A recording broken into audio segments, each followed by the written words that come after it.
nie brood alleen nie.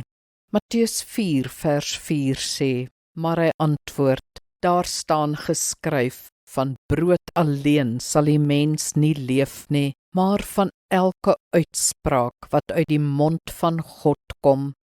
As ons vir ons daaglikse brood vra, moet ons onthou dat brood in die skrif ook 'n geestelike betekenis het. Ons kan nie net van fisiese brood leef nie, ons moet ook die geestelike brood, God se woorde aan ons, inneem.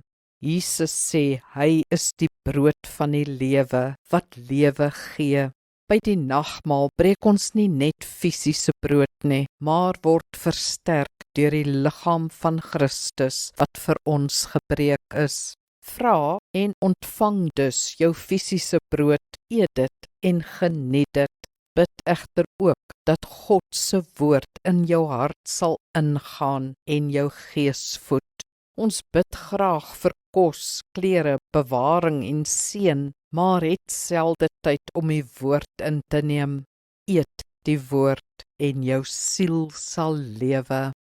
Kom ons bid saam. Ewige woord, dankie dat U in my aardse behoeftes voorsien. Ek word ryklik geseën. Ek bid, Here, dat U my ook met U woord in my hart sal seën. Maak my hart oop, dat U woord diep sal ingaan. Amen. Die Here seën jou.